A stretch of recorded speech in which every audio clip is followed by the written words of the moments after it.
register a new bundle, go to Inventory. First, click on Setup. Here, you can set up all the information needed to create a bundle. Go here on Income and click here to autofill the information on registration. Do the same thing to Cost of Goods Sold and Inventory Asset. You can also add and edit every information.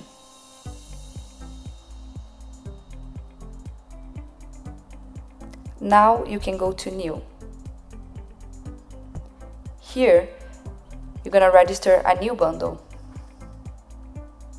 You can choose the material and add all the information such as name, composition, classification, and color.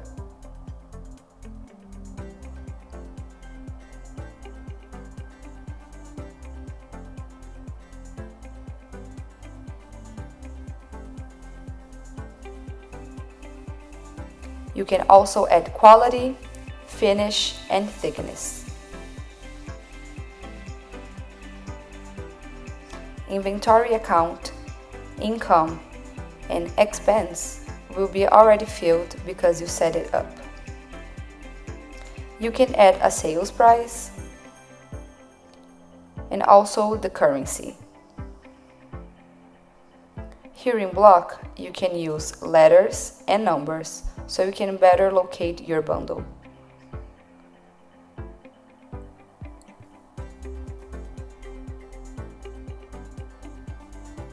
For bundle, it's the same idea.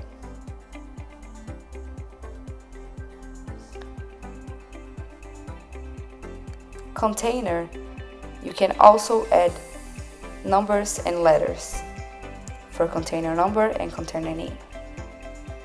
The location will be where the warehouse is located. You can also add pictures to this bundle and click here to add slabs. Here you can add the information such as number of slabs and the measurements, and you can also upload pictures for each slab. Click in Save and you will have the slabs displayed here. In cost, you can add the origin cost and the values.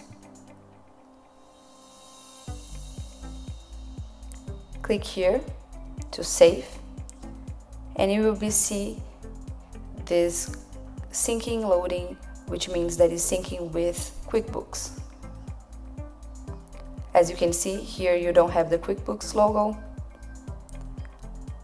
As soon as you get the QuickBooks logo, you know that it's synced with QuickBooks. Here on QuickBooks, if you go to Sales and refresh the page,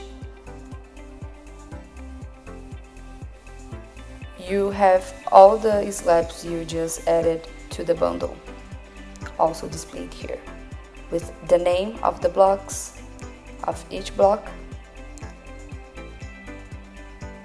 You're gonna have the location and the material. If you click in Inventory, you're gonna have all the details from the bundle.